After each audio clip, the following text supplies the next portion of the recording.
BBA, BCA, BCom computer కోర్సులో 100% placement లభించే ఏకైక డిగ్రీ కాలేజ్ కూకట్పల్లిలోని I3 డిగ్రీ కాలేజ్ 8367215215. నమస్తే, నేను Keshav. Welcome to Suman TV. Cine నటుడు పోసారి కృష్ణమురళి స్వల్ప అస్వస్థతకి గురయ్యారు. గతంలో గుండె జబ్బుతో బాధపడిన ఆయన ప్రస్తుతం ఎదుర్కొంటున్నటువంటి ఒత్తిడులు, మానసిక ఒత్తిడుల ఫలితంగా బహుశా అస్వస్థతకు గురైనట్టుగా గుర్తించారు. జైలు నుంచి ఆసుపత్రికి తరలించారు. ప్రస్తుతం కడప రిమ్స్కి తరలించే పనిలో అధికారులు ఉన్నట్టుగా తెలుస్తోంది. అసలు పోసాని కృష్ణమురళి చేసినటువంటి వ్యాఖ్యలు సినిమా ఇండస్ట్రీలో దుమారం రేపాయా? గతంలో ఆయన చేసినటువంటి వ్యాఖ్యలు కేవలం రాజకీయ కోణంలోనే చూడడానికి అవకాశం ఉందా? ఈ అంశం పైన విశ్లేషణ చేద్దాం. మనతో పాటు సీనియర్ జర్నలిస్ట్, ఫిలిం క్రిటిక్ ప్రభు గారు ఉన్నారు. ప్రభు గారు నమస్కారం. నమస్తే. పోసాని కృష్ణమురళి గారి ఆరోగ్యం కొంత అంటే అస్వస్థత అనేది అయితే వచ్చింది. ఆయనకి గతంలో కూడా హెల్త్ ఇష్యూస్ ఉన్నాయి. ఇప్పుడు కడప రిమ్స్కి తరలించాలి అనేటువంటి ఆలోచన అధికారులు చేస్తున్నట్టుగా తెలుస్తుంది. ఏంటి అసలు ఆయనకు ఉన్నటువంటి ఆరోగ్య సమస్యలు ఏంటి? ఇంత సివియర్గా చాలా మందిని అరెస్ట్ చేశారు. 2017-18 ఆ ప్రాంతంలో తీవ్రమైన అస్వస్థతకి గురయ్యాడు. ఇక అతను మళ్ళీ ప్రాణాలతో తిరిగి వస్తాడు అనేటువంటి ఆశ కూడా కుటుంబ సభ్యులు వదులుకున్నటువంటి పరిస్థితి ఆ రోజున. తను కూడాను ఇక ఇదే నా ఆఖరి లైఫ్ అన్నంత ఇదిలో ఉండడు. అప్పుడు సంజీవ్ రెడ్డి నగర్లో ఉండేవారు, మన అమీర్పేటలో ఉండేవారు ఆయన. ఇల్లు అక్కడ ఉండేదన్నమాట. అప్పుడు ఆ ఇంటికి వెళ్ళి మేము పరామర్శించడం కూడా జరిగింది. తీవ్రమైన అస్వస్థత, కోలుకుంటాడు అనుకోలేదు.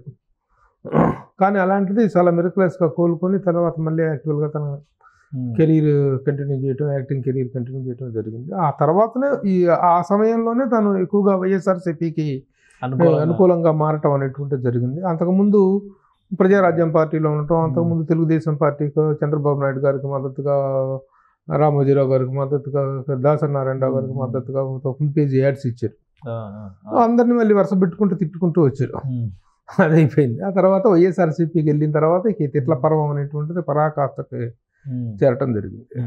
కానీ ఆయన చేసినటువంటి వ్యాఖ్యలు, ఇప్పుడు ప్రధానంగా ఆయన మీద ఏదైతే కంప్లైంట్ ఇచ్చారో అది కానీ, ఆయన కన్ఫెషన్ స్టేట్మెంట్ కానీ, రిమాండ్ రిపోర్ట్ కానీ, ఇవన్నిట్లో ఒక కామన్ పాయింట్ ఏం కనిపిస్తుంది అంటే సినిమా ఇండస్ట్రీ మొత్తం కులాల కంపుతో నిండిపోయింది. సో చివరికి నంది అవార్డుని కూడా ఆయన కమ్మ నంది అవార్డు, కమ్మ కంపు కొడుతుంది అని విమర్శలు చేశారు. అందులో క్లియర్గా రాశారు. ఏంటి అసలు ఇండస్ట్రీలో నిజంగా అంత విభేదాలు, వైరుధ్యాలు, కులం పేరుతో వివక్ష పేరుకుపోయి ఉన్నాయా? చాలా దుర్మార్గమైనటువంటి ఆరోపణ, చాలా ఒళ్ళు బలుపు ఆరోపణ అది. తను ఒక కమ్మ సామాజిక వర్గానికి చెందినటువంటి వ్యక్తి అయ్యండి కమ్మ వాళ్ళనే కనుక తిట్టినట్లయితే అది చాలా పెద్ద అభ్యుదయం లాగానో, లేకపోతే అదొక పెద్ద తనకి కులాలకు మతాలకు అతీతమైనటువంటి వ్యక్తి అనుకునేటువంటి ఒక అతి తెలివితేటల్లో ప్రదర్శించినటువంటి సందర్భం తప్పితే నిజంగా ఆ కులతత్వం అనేటువంటిది ఇది సినిమా ఇండస్ట్రీలో లేదు లేదు లేదు. సినిమా ఇండస్ట్రీ ఎప్పుడైనా టాలెంట్ వెనుక పరుగులు పెట్టింది. ఎవరికి టాలెంట్ ఉంటే వాడిని దగ్గర చేసింది తప్ప దానికి కొన్ని వందల ఉదాహరణలు చెప్పుకోవచ్చు. అయితే ఇక్కడ కొన్ని సామాజిక వర్గాలు మాత్రమే ఎక్కువగా ఉన్నాయి, వాళ్ళ ఆధిపత్యమే చలాయించబడుతుంది అనేటువంటి దానికి కూడా రీజన్స్ ఉన్నాయి. కొన్ని కారణాలు ఉన్నాయి, చారిత్రక కారణాలు ఉన్నాయి. సినిమా అనేటువంటిది లక్ష్మీ సరస్వతి, డబ్బు అండ్ ఎడ్యుకేషన్, విద్య, సృజనాత్మకత, క్రియేటివిటీ, ఎడ్యుకేషన్కి సంబంధించినటువంటి ఒక సృజనాత్మకమైనటువంటి కళ. దీంట్కి రావాలంటే సినిమా అనేటువంటిది పుట్టిన తొలి రోజుల్లో ఆ డబ్బుతో కూడుకున్నటువంటి వ్యవహారం చేయటానికి సామాజికంగా, ఆర్థికంగా బలం ఉన్నటువంటి సామాజిక వర్గం మాత్రమే ముందుకు వెళ్ళగలిగింది. వాళ్ళు మాత్రమే తీసుకెళ్ళగలిగారు. ఆ సామాజిక వర్గం కమ్మ, కాపు, రెడ్డి, ముఖ్యంగా కమ్మ అండ్ రెడ్డి. అందుకే బిగినింగ్ డేస్లో మనం చూసుకున్నట్లయితే అంతా ఈ సామాజిక వర్గాలకు చెందినటువంటి ప్రముఖులే ఉండేటువంటి వాళ్ళు కులాలకు, మతాలకు, వీటన్నిటికీ అతీతంగా అభ్యుదయవాద సినిమాలు తీసినటువంటి వాళ్ళు. కమ్యూనిస్టు భావజాలంతో సినిమా ఇండస్ట్రీకి వెళ్ళిన వాళ్ళందరూ కమ్మ వాళ్ళు, రెడ్డి, కాపు వాళ్ళు, రెడ్డిస్ వీళ్ళే. సినిమా ఇండస్ట్రీ మొత్తం మనం ఆ రోజున చూసుకున్నట్లయితే ఒక్కసారి 1950s కమ్యూనిస్టుల మీద నిషేధం విధించినప్పుడు ఒక గ్రేట్ మైగ్రేషన్ అనేటువంటిది జరిగింది. మేధో వలస అంటారు దాన్ని. ఆ మేధో వలస అనేటువంటిది జరిగింది. ఆ రోజున వెళ్ళినటువంటి దర్శకులు, ఆ రోజున వెళ్ళినటువంటి రచయితలు వీళ్ళందరూ కూడాను ఆ కారణంగా వెళ్ళి అక్కడ సెటిల్ అయ్యి కమ్యూనిస్టు భావజాలంతో వెళ్ళినటువంటి వాళ్ళు, ప్రజానాట్య మండలి, వీటందరి దగ్గర నుంచి వెళ్ళినటువంటి వాళ్ళు అనమాట. అలా వెళ్ళారు. ఆ రోజు చూసుకున్నట్టయితే ఎవరెవరు ఉన్నారు అన్నట్టు ప్రముఖుల గురించి ఒక హెచ్ఎం రెడ్డి, ఒక బిఎన్ రెడ్డి, ఒక కేవీ రెడ్డి, ఒక నాగిరెడ్డి, చక్రపాణి గారు, ఘంటసాల బలరామయ్య గారు, గోడవల్లి రామబ్రహ్మం గారు, వీళ్ళే కదా pioneers of the Telugu film industry. వీళ్ళందరూ ఆర్థికంగా సామాజికంగా ఉన్నటువంటి వాళ్ళు కాబట్టి ఆ డబ్బుతో కూడుకుంటూ వ్యవహారం కాబట్టి వాళ్ళు వెళ్ళటం జరిగింది. వాళ్ళు వెళ్ళిన తర్వాత మెల్లిమెల్లిగా వాళ్ళ తాలూకు వ్యక్తులు వాళ్ళ ఇదిలో రావటం జరిగింది. మిగతా ఎవరైనా అవకాశాలు ఉండవు. వాళ్ళు కాకుండా వాళ్ళు ఇతరులకు అవకాశాలు ఇచ్చేసి టాలెంట్ ఉన్న ప్రతి ఒక్కరికి అవకాశం ఇవ్వటం జరిగింది. సినిమా ఇండస్ట్రీలో ఎలా ఉంటుందంటే ఒక ఇది చేయాలి అంటే దీనికి సరైనటువంటి వ్యక్తి ఎవరు, దీనికి సరైనటువంటి టాలెంట్ ఉన్న వాళ్ళు ఎవరు అని చెప్పేసి ఇప్పుడు అక్కినేని నాగేశ్వరరావు గారు, దుక్కిపేట మధుసూదనరావు గారు కలిసి అన్నపూర్ణ పిక్చర్స్ ప్రైవేట్ లిమిటెడ్ అనే సంస్థను స్థాపించారు. సొంత బ్యానర్, ఆ సొంత బ్యానర్ స్థాపించారు. నా తొలి సినిమా తీయాలి అంటే ఒక వ్యక్తి కోసం 3 సంవత్సరాలు వెయిట్ చేయాల్సి వచ్చింది. ఆ వ్యక్తి ఎవరంటే కేవీ రెడ్డి గారు. కేవీ రెడ్డి గారు మా తొలి సినిమా డైరెక్ట్ చేయాలి, ఆయన చేస్తేనే మా సినిమాకి ఒక ప్రతిష్ఠ ఉంటుంది, ఒక బ్యానర్ వాల్యూ పెరుగుతుంది అని చెప్పేసి ఆయన కోసం వెయిట్ చేస్తుంటే ఆయన వాహిని స్టూడియోలో ఉన్నాను, నేను వాళ్ళ ఇంట్లో ఉన్నాను, నేను రావడానికి 3 సంవత్సరాలు పట్టుదన్నాను. ఓకే వెయిట్ చేస్తామండి అని చెప్పి అప్పుడు తొలి చిత్రంగా దొంగరావుడు 3 సంవత్సరాలు వెయిట్ చేసి ఆయన కోసం 1952లో అన్నపూర్ణ పిక్చర్ సంస్థను స్థాపిస్తే 1955 దాకా వెయిట్ చేశారు వాళ్ళు. మరి ఆయన కమ్మ, వీళ్ళు కమ్మ, ఆయన రెడ్డి. అంటే అప్పుడు అట్లా ఉండేది, ఎందుకంటే ప్రొడ్యూసర్స్ అంతా రెడ్డి, హీరోలు అందరూ కమ్మాసు. అలా కాదు, అలా అనుకుంటే మనకు ఎల్వి ప్రసాద్ గారు ఏంటి, దగ్గర ఎల్వి ప్రసాద్ గారు కానీ, గొడవల రామబ్రహ్మం గారు కానీ, వీళ్ళంతా మళ్ళీ సేమ్ అది కదా. అట్లా కాదు, అది కాదు. ఒక టాలెంటెడ్ పర్సన్ కోసం వెయిట్ చేయటం అనేది, టాలెంట్ కోసం సినిమా ఇండస్ట్రీ వెయిట్ చేసింది తప్ప not for any time caste గురించి కాదు. కానీ ఇప్పుడు ఈ లాస్ట్ 20 years లేదా ఈ 30 ఏళ్ళు లెక్క తీసుకుని చూస్తే ఉందా ఆధిపత్యం అనేది? ఒక ఆధిపత్యం అనేటువంటిది ప్రత్యేకంగా ప్రదర్శించేటువంటి అంశంగా మాత్రం లేదు సినిమా ఇండస్ట్రీలో. కొన్ని దీని తర్వాత ఏమైందంటే రామారావు గారు రాజకీయాల్లోకి వెళ్ళిన తర్వాత చిరంజీవి గారు పార్టీ పెట్టిన తర్వాత కొంత పార్టీలు పరమైనటువంటి ఇది, కులపరమైనటువంటి ఇది వచ్చింది కానీ అది ఎవరు జడలు విప్పి నాట్యం ఆడే స్థాయిలో అయితే మాత్రం లేదు. కానీ చేసిన సినిమా ఇండస్ట్రీలో కులతత్వం అనేది ఎంతవరకు ఉంటుందంటే వీడు మనోడు అంటే భుజం మీద చేసి నేను సంబంధాలు మాట్లాడుకోవటం, కుటుంబపరమైనటువంటి బంధుత్వాలు కలుపుకోవటం కోసం ఉపయోగపడుతుంది తప్ప టాలెంట్ లేని ఎవరిని తీసుకెళ్ళి డైరెక్టర్ని ఎవడో చేయడు, టాలెంట్ లేని తీసుకెళ్ళి ఎవడో హీరోలు చేయరు. అదే కమ్మ సామాజిక సేవ వర్గానికి చెందిన వాళ్ళు చాలామంది జూనియర్ ఆర్టిస్టులుగా, ప్రొడక్షన్ మేనేజర్లుగా, ప్రొడక్షన్ బాయ్స్గా పనిచేస్తున్న వాళ్ళు చాలామంది ఉన్నారు కమ్మ సామాజిక వర్గంలో. అలాగే రెడ్డి సామాజిక వర్గంలో ఉన్నారు, కాపు సామాజిక వర్గంలో, అన్ని సామాజిక వర్గాల వాళ్ళు కూడా ఉన్నారు. సినిమా ఇండస్ట్రీలో 24 రకాల క్రాఫ్ట్లు, 24 క్రాఫ్ట్లు అంటే 24 క్రాఫ్ట్లు కాదు, 240 కులాలకు సంబంధించిన వాళ్ళు పనిచేస్తున్నారు ఇక్కడ. కాబట్టి ఈ cinema industry is always running after the talent, not behind caste. Caste అనేటువంటిది పై పోతగా కొన్ని సందర్భాల్లో సరసాలు ఆడుకోవడానికి వీటికి పనికొచ్చింది తప్ప టాలెంట్. కానీ ఒక విషయం అంటే ఈయన మీద పెట్టినటువంటి కేసులు కానీ, ఈయన పైన వచ్చినటువంటి ఆరోపణ ప్రధానంగా ఏ కంప్లైంట్ అది ఇచ్చారు, ఆ కంప్లైంట్లో మెన్షన్ చేసిన విషయాలు ఏంటంటే పలానా హీరోని తిట్టారు, పలానా కాంపౌండ్ని తిట్టారు అనే దానికంటే ముందు పేర్కొన్నటువంటి అంశం నంది అవార్డులు. అంటే 2018లో బహుశా చంద్రబాబు నాయుడు గారు గవర్నమెంట్ వెళ్ళిపోయే ముందర చేసినటువంటి అనౌన్స్మెంట్ అది. అప్పుడు ఆయనకు 2015లో ఈయన నటించినటువంటి సినిమాకి ఉత్తమ సహాయ నటుడు టెంపర్ అనే సినిమాలో ఇచ్చారు వచ్చింది. అయితే ఆ అవార్డు కమిటీ మొత్తం కంపు కొడుతుందని, 12 మంది సభ్యుల్లో 11 మంది వాళ్లేనని, ఆ అవార్డు కూడా అదే కంపు కొడుతుందని, కమ్మ నంది అవార్డులా కనిపిస్తుందని ఆరోపణ చేసింది. దీనిపైన అన్ని ఛానల్లో చర్చలు జరిగినాయి, విపరీతంగా సోషల్ మీడియాలో ట్రోలింగ్స్ జరిగినాయి.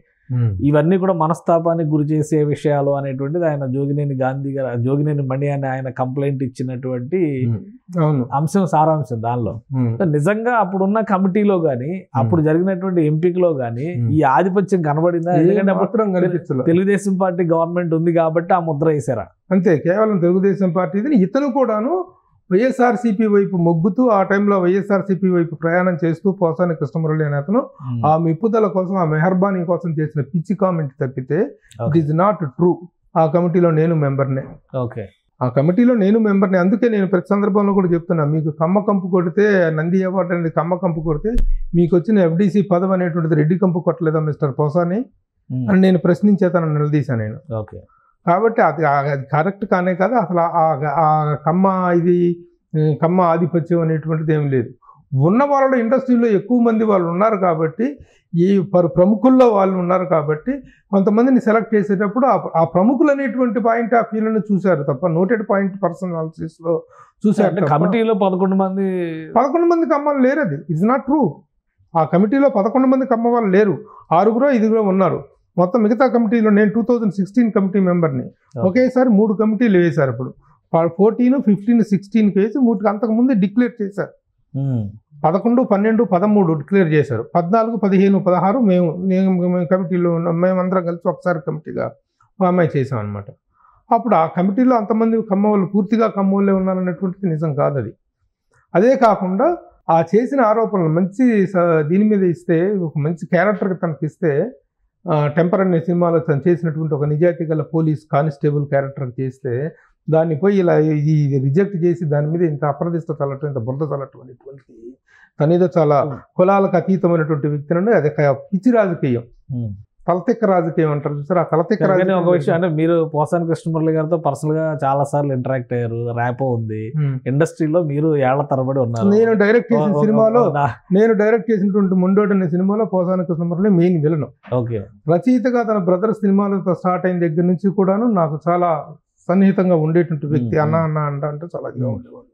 అతని రచనలు చాలా మెచ్చుకునేవాడిని. అతని స్పీడ్ ఆఫ్ రైటింగ్, అతని రైటింగ్లో ఉండే స్ట్రోక్ని ఎప్పుడైతే అవార్డులు కంపు కొట్టిందని చెప్పేటువంటి మాట మాట్లాడాడో ఆ రోజు నుంచి అతను చేసినటువంటి అధ్యయనంలో మిగతా వీళ్ళ గురించి ఉపయోగించిన భాష అయితే ఏదైతే విన్నామో ఆ రోజు నుంచి నిజంగా చాలా ఇంత విద్యాధికుడైనటువంటి వ్యక్తి ఇంత దిగజారుడు భాష మాట్లాడటం ఏంటి అనేటువంటి బాధ కలిగినటువంటి వాస్తవం. లేదు టాలెంట్గా అనేటువంటి దాని మించితే ఇక్కడ మీరు ఎప్పుడు ఫేస్ చేయలేదా ఇండస్ట్రీలో ఈ సామాజిక వర్గ సమీకరణల లెక్క? ఓకే, మీరు అడిగారు కాబట్టి ఇప్పుడు చెప్తున్నా. నేను ఈ కమ్మ, కాపు, రెడ్డి, ఈ అగ్రవర్ణాలకు సంబంధించిన ఈ సామాజిక వర్గానికి చెందిన వ్యక్తిని కాదు. నేను ఒక బీసీ సామాజిక వర్గానికి చెందిన వ్యక్తిని. ఓకే. మరి నాకు అదే చిరంజీవి గారితో ఎంత రేపో ఉంటుంది, అదే అక్కినేని నాగేశ్వరరావు గారితో ఎలా ఉంటుంది. ప్రభు అంటే దాసరి నారాయణరావు గారి ప్రియ శిష్యుడు దాసరి ప్రభు అంటారు నన్ను. అదే మోహన్ బాబు గారితో, అట్లే మురళీమోహన్ గారితో కానీ వీళ్ళందరితో సినిమా ఇండస్ట్రీలో ఉన్న ప్రముఖులందరితో అద్భుతమైనటువంటి కుటుంబ సభ్యులు లాంటి రిలేషన్ నేను మెయింటైన్ చేయగలిగా. మరి నా క్యాస్ట్ ఏంటని ఎప్పుడు ఎవరు అడగలేదు నన్ను. నేను ఏ క్యాస్ట్కి సంబంధించిన వాళ్ళని నన్ను ఎప్పుడు ఎవరు అడగలేదు, ఎవరి దగ్గర లేదు. మీకు సరదా సంఘటన చెప్తా. ఒకసారి దాసరి నారాయణరావు గారిని కలుద్దామని చెప్పేసి రామోజీ ఫిలిం సిటీకి వెళ్ళి ఆయన షూటింగ్ అక్కడ అవుతుంది. షూటింగ్ ఇంకా స్టార్ట్ అవ్వలేదు. టిఫిన్లు చేసాం, కూర్చొని కబుర్లు ఆడుకుంటూ మాట్లాడుకుంటూ ఉన్నాం. కొద్దిసేపటి తర్వాత ఉన్నట్టు దాసరి నారాయణ గారు సరే ప్రభు నువ్వు బయలుదేరమ్మా అన్నారండి. అదేంటి సార్ అక్కడికి సార్ అన్న బయలుదేరండి. ఇవాళ క్రిస్మస్ కదా చర్చికి వెళ్తావేమోనండి అన్నాడు. ఇది క్రిస్మస్ అయితే నేను ఎందుకు వెళ్తాను సార్ చర్చి కన్నా. ప్రభు అంటే కంగారు పడిపోయాడు ఆయన. ఆ ప్రభు అనుకున్నాడు. అడుగు యేసు ప్రభు అనుకుని ప్రభు అనే పేరు ఎక్కువగా ఆ సామాజిక వర్గం ఉంటుంది కాబట్టి ప్రభు అనుకుని చర్చికి వెళ్తాను. నేను చర్చికి వెళ్తాం ఏంటి సార్, నేను యేసు ప్రభుని కాదు సార్ తారక ప్రభుని సార్ అని చెప్పి. అంటే 25 సంవత్సరాలుగా ఆయన దగ్గర నేను ప్రియ శిష్యుడిగా ఇండస్ట్రీలో ఉన్నా కూడా నా సామాజిక వర్గం ఏంటో, నా కులం ఏంటో, నా మతం ఏంటో కూడా ఆయనకు తెలియదు. అలాగే ఏ ఒక్కళ్ళు కూడా సినిమా ఇండస్ట్రీ ఎంతమంది ప్రముఖులతో కుటుంబ సభ్యుడిగా ఎదుగా కృష్ణరాజు గారికి పర్సనల్ పిఆర్, కృష్ణ గారికి, విజయరమణ గారికి, వీళ్ళందరికీ నేను పర్సనల్ పిఆర్ఓగా కుటుంబ సభ్యులాగా, మురళీమోహన్ గారికి, వీళ్ళందరికీ, మోహన్ బాబు గారి సినిమాలు సూపర్ డూపర్ హిట్ సినిమాలన్నిటికీ నేను పిఆర్ఓ. అల్లుడు గారు, అసెంబ్లీ రౌడీ గారి పని అన్నిటికీ నేను పిఆర్ఓ. నాగార్జున గారి సినిమాలకు నేను ఎన్నో సినిమాలకు పిఆర్ఓ చేశాను. వెంకటేష్ గారి సినిమాలకు చేశా. చిరంజీవి గారి సినిమా హిట్లర్కి నేను పిఆర్ఓ చేశా. ఇంతమందితో ఇంత రిలేషన్స్ 30 సంవత్సరాలకు నేను మెయింటైన్ చేస్తాను. నీ కులం ఏంటని అడిగినోడు ఒక్కడు లేరు నన్ను సినిమా ఇండస్ట్రీలో. మరి అలాంటి సినిమా ఇండస్ట్రీలో కులతత్వం ఉందని చెప్పేసినటువంటి ఒక పిచ్చి కోతలు, పిచ్చి అపవాదాలు ఏంటి. కానీ ఒక పోసాని కూడా ఒక రెవల్యూషనిస్ట్, రివిజనిస్ట్ లాగా కనిపిస్తారు. ఆయన కూడా మరి 3 దశాబ్దాల దగ్గర ఆయన కూడా ఇండస్ట్రీలో ఉన్నారు. అలాంటి వ్యక్తి కులం పేరుతో ఇండస్ట్రీ మీద నింద వేస్తే ఇప్పుడు అందరూ ఏం చెప్తారు, ఇండస్ట్రీలో ఉన్న వాళ్ళందరూ కన్న తల్లి అంటారు. తల్లి మీద నింద వేసినట్టే కదా ఆయనకి అన్నం పెట్టింది ఇండస్ట్రీ. ఎందుకు ఆయన అంత దిగజారాల్సినటువంటి పరిస్థితి? అతనికి ఆవేశం వస్తే హద్దు, అదుపు, బుద్ధి, జ్ఞానం అనేటువంటి లేని విధంగా మాట్లాడటానికి దిగజారిపోయినటువంటి వ్యక్తిగా తయారయ్యాడు అతను చివరి రోజుల్లో. అతని మానసిక పరిస్థితి కూడా చాలా దెబ్బతిన్నటువంటి పరిస్థితిగా వెళ్ళిపోయింది. నీకు రాజకీయ పరంగా వైఎస్ఆర్సీపీ తోటి జర్నీ చేయాలంటే ఒక హుందాగా చెయ్యి. చక్కగా రాజకీయ విశ్లేషణతో, రాజకీయ పరిజ్ఞానంతో, రాజకీయపరమైనటువంటి సిద్ధాంతాలతో ప్రయాణం చేయి, ఎవరు కాదంటారు. దానికి అక్కడ ఉండి మెప్పు పొందటం కోసం అని చెప్పేసి నువ్వు ఈ మెహర్బానీ మాటలు మాట్లాడటం, మెహర్బానీ కోసం నీకు ఈ ఫుడ్ పెట్టినటువంటి కన్న తల్లి సినిమా ఇండస్ట్రీ, ఇన్ని సంవత్సరాలు ఈ ఇండస్ట్రీ మీద బతికావు, ఈ ఇండస్ట్రీ మీద ఇంత అప్రదిష్టకరమైనటువంటి అపవాదం వేస్తావా? ఇండస్ట్రీ అంతా కంపు కొడుతుంది, కులాల కంపు కొడుతుందని చెప్పేసి బురద పోస్తావా? ఇదే నీ బాధ్యత. నువ్వు చదువుకున్నవాడు ఇండస్ట్రీలో ఏంటి రియాక్షన్? ఎందుకంటే ఇప్పుడు ఈయన అరెస్ట్ అవగానే ఎవరు రియాక్ట్ అయిన ఎందుకు అవ్వాలి? ఇప్పుడు ఆయన ఆరోగ్య పరిస్థితి కూడా అంతంత మాత్రంగా ఉంది అంటారు. ఇప్పుడు అస్వస్థత గురయ్యారు, సరే ట్రీట్మెంట్ కి అయితే వెళ్ళారు. ఇండస్ట్రీలో ఏంటి అసలు ఒపీనియన్? ఎందుకు రియాక్ట్ అవ్వాలి? ఇండస్ట్రీ ఎందుకు రియాక్ట్ అవుతుంది? ఎందుకు అవ్వాలి? అవ్వాల్సిన అవసరం లేదు. ఎవరితో ఏ స్నేహప్రభమైనటువంటి ఏ సుహృద్భావ వాతావరణంలో నువ్వు పనిచేసావని చెప్పేసి, ఎవరితో సుహృద్భావ అనే రిలేషన్ నువ్వు మెయింటైన్ చేసావని అందరినీ పట్టుకుని ఒకే ఘాట కట్టేసి ఇండస్ట్రీ అంత కులాల కంపెనీ మాట్లాడావంటే నీకు బాధ్యత ఉందా? అసలు బాధ్యత ఉందా?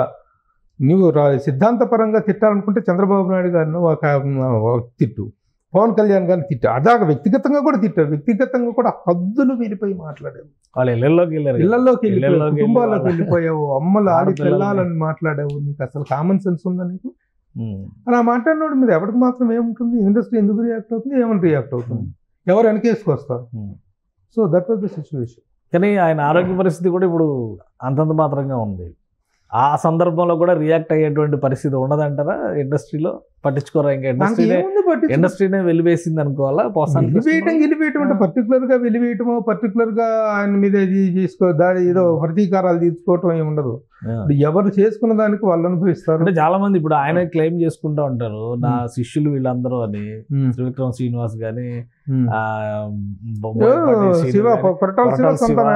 వీళ్ళందరూ నా దగ్గర వర్క్ చేసి ఇంత ఎదిగిన వాళ్ళు వీళ్ళు అని చెప్పిన ఆయన గొప్పగా చెప్తారు. వాళ్ళు ఎవరు కూడా పట్టించుకునే పరిస్థితి లేదా? వాళ్ళతో కూడా సత్సంబంధాలు లేవు. ఏముంది, అందరితో ఎవరితోటి ఉండలేదు. వాళ్ళకు గొడవలు, వాళ్ళకి కూడా పెద్ద సరైన రిలేషన్స్ ఏమి లేవు. బట్ పోసాని కృష్ణమురళి మన ఎత్తును కొరటాల శివాను, బోయపాటి శ్రీను ఏదో ప్రయత్నం వాళ్ళు చేస్తున్నట్టుగా ఉన్నారు. చేసినా సరే but the law will take its own course అనేటువంటిది. ఎందుకంటే మాట్లాడినటువంటి ఇప్పుడు ఏదైనా ఒక విషయాన్ని, ఒక వ్యక్తిని సమర్థించాలంటే కొంతలో కొంత వెసులుబాటు అనేటువంటిది ఉంటుంది. వెసులుబాటుకే అవకాశం లేని స్థాయిలో జనాల మీద విరుచుకుపడిపోయి, ఇంకా పవన్ కళ్యాణ్ విషయంలో అతను మా ప్రెస్ క్లబ్ లో పెట్టిన ప్రెస్ మీట్ లో మాట్లాడిన పరాకాష్ట అనమాట. పరాకాష్ట. కొంతమంది జడ్జిలును, కొంతమంది విశ్లేషకులు ఆ బూతులు విని ఆపండి వద్దు, ఇంకా ఆపేసేయండి, చాలా ఎంత దరిద్రం మాట్లాడుతున్నాడు అర్థమైపోయింది, వదిలేసేయండి అనే స్థాయికి అతను మాట్లాడాడంటే అది అతనే కాదు, చాలా మంది మాట్లాడారు. ఈ 5 సంవత్సరాల కాలంలో బూత్ అనేటువంటిది ప్రవహించింది. బూతు, నెగ్లిజెన్స్, యాటిట్యూడు, ఒక రకమైనటువంటి అరాచక ధోరణి అనేటువంటిది ప్రబలిపోయింది, ప్రవహించింది. కానీ వైసీపీ నాయకులు ఇప్పుడు కూడా చెప్తున్నారు కదా, ఆయన చాలా కన్స్ట్రక్టివ్ గా మాట్లాడతారు, నిర్మాణాత్మకంగా విమర్శలు చేస్తారు, అలాంటి వ్యక్తిని మీరు నిర్బంధించారు అంటున్నారు. మరి పార్టీ అయితే ఇంకా ఆయనకు అండగానే ఉంది. జగన్ గారు ఏది వాస్తవం అనేటువంటిది అందరికీ తెలుసు. ఎవరు ఎలా సమర్థించుకుంటున్నారో, ఏ భాష ఎలాంటి పదప్రయోగం జరిగింది, ఎలాంటి భాషా ప్రయోగం జరిగింది అనేటువంటిది అందరికీ తెలుసు. ఇంకా దాని గురించి వాళ్ళు సింపుల్ గా కృష్ణమురళి వ్యక్తిత్వాన్ని మీరు ఎలా చెప్తారు? ఎందుకంటే నేను చూశాను 99 ఎలక్షన్స్, 1999 ఎలక్షన్స్ జరిగేటప్పుడు జై చంద్రబాబు ఆయనే ప్రకటనలు వేశారు. Full page ads. 2004 ఆ రోజుల్లో 2 లక్షలు ఖర్చు పెట్టి 2004 ఎలక్షన్స్ తర్వాత మారిన సినారియోలో వైఎస్ఆర్ జగన్మోహన్ రెడ్డి గారికి, వైఎస్ రాజశేఖర రెడ్డి గారికి ఆయన పేరిట యాడ్స్ వేశారు. 2009లో నేరుగా ప్రజారాజ్యంలో పోటీ చేసి చిలకలూరుపేట నుంచి ఎమ్మెల్యేగా నిలబడి ఏదో మినిమం 14,000 13,000 ఓట్లు వచ్చి ఆయన బయట. అసలు ఏంటి ఆయన వ్యక్తిత్వం ఏంటి? రాజకీయంగా ఏదైనా ఆకాంక్షగా అట్లా అయ్యాడా, లేదంటే ఆయన కథల్లో రాసినట్టుగా నిజంగానే సమాజం పట్ల ఒక ఆవేదనతో ఇలా తయారయ్యాడా? ఏంటి ఆయన వ్యక్తిత్వం? ఆవేశానికి అద్దులు లేకపోవటమే ఆయన అలా తయారవడానికి కారణం. ఓకే, విద్యావేత్త, చదువుకున్నవాడు, నిజంగా అతను పవిత్ర బంధం ఇలాంటి కొన్ని సినిమాల్లో అతను రాసిన డైలాగుల తాలూకు డెప్త్ చూస్తే ఒక కొత్త ట్రెండ్ క్రియేట్ చేశారు. ఆవేశపు ఒక పరుచూరి గోపాలకృష్ణ, పరుచూరి బ్రదర్సు, తర్వాత వచ్చినటువంటి త్రివిక్రమ శ్రీనివాస్, ఈ కొత్త తరం రచయితలు, వీళ్ళందరూ బ్లెండెడ్ కోటెడ్ రైటింగ్ ఆయనలో ఉండేది. ముఖ్యంగా ఒక మిశ్రమమైనటువంటి అద్భుతమైన భాషా శైలి ఉండేది. అలాంటి వాడు ఆ రోజుల్లో కూడా రాసిన డైలాగ్ సరిగ్గా తీయలేదని చెప్పి డైరెక్టర్ల మీద తగాదాలు పెట్టుకొని డైరెక్టర్ల మీద కొట్లాడకపోయిన సందర్భాలు ఉన్నాయి. అది ఒక విచిత్రమైన వ్యక్తి, ఒక విలక్షణమైన వ్యక్తి. విలక్షణత అనేటువంటిది అదొక మానసిక ఇదిగా విలక్షణం అనగానే మోహన్ బాబు గారు గుర్తొస్తారు. ఆయన శైలి మాట్లాడేటప్పుడు ఒకలా ఉంటుంది, రాజకీయాల్లో చాలా హుందాగా చేశారు కదా ఆయన. మరి ఈయనకి ఎందుకని ఆ దిగజారుడు తనంతో, భాషతో కానీ అన్ని రకాలుగా దిగజారిపోయి మాట్లాడితే విపరీతమైన హద్దులు లేని ఆవేశంగా మాట్లాడుకోవటం, ఎందుకు మాట్లాడుతున్నాడు ఏంటనేటువంటిది, నువ్వు ఎందుకు మాట్లాడు, అవునా తప్పు చేస్తే మంచి చేసినప్పుడు పొగిడాము, తప్పు చేసినప్పుడు తిట్టకూడదా అడగకూడదా అంటాడు అనేది అతను చెప్పే లాజిక్. నువ్వు చేసినవి ఏంటి, ఏది మంచి ఏది చెడు, ఏ మంచికి పారామీటర్ ఏంటి, చెడుకు పారామీటర్ ఏంటి? సరే ఓకే, పారామీటర్ ఉంటే ఉండొచ్చు. మంచి చేసినప్పుడు అభినందించాలి, చెడు చేసినప్పుడు విమర్శించాలి అనేటువంటిది ఓకే. దానికి ఒక భాష ఉండదా, దానికి ఒక పరిధి ఉండదా, దానికి ఒక సంస్కారం ఉండదా? అది అవన్నీ దాటిపోయి, ఆ పరిధులన్నీ దాటిపోయి ఒక దిగజారుడు భాషకు దిగజారిపోయినటువంటి వ్యక్తి మనం చెప్పుకోవటం చెప్తే. థ్యాంక్ యూ ప్రభు గారు విశ్లేషణ అందించినందుకు. ఒకటే బాధాకరమైన విషయం, ఎన్ని సావులను సావండి, ఎన్ని విమర్శలను చేసుకోండి, మీ ఇది ఎలాగైనా పెట్టుకోండి, ఇండస్ట్రీకి మాత్రం కులతత్వాన్ని ఆపాదించద్దు. ఇండస్ట్రీలో కులతత్వం లేదు. ఇండస్ట్రీ అనేది కళామ తల్లి, అది ఒక టాలెంట్ని మాత్రమే ఆహ్వానిస్తుంది, ఆదరిస్తుంది. అది మాత్రం చెప్పడం కోసమే తప్ప ఇదంతా మాట్లాడింది ఇప్పుడు అతన్ని ఏదో వ్యక్తిగతంగా విమర్శించడం కోసం మాత్రం కాదు.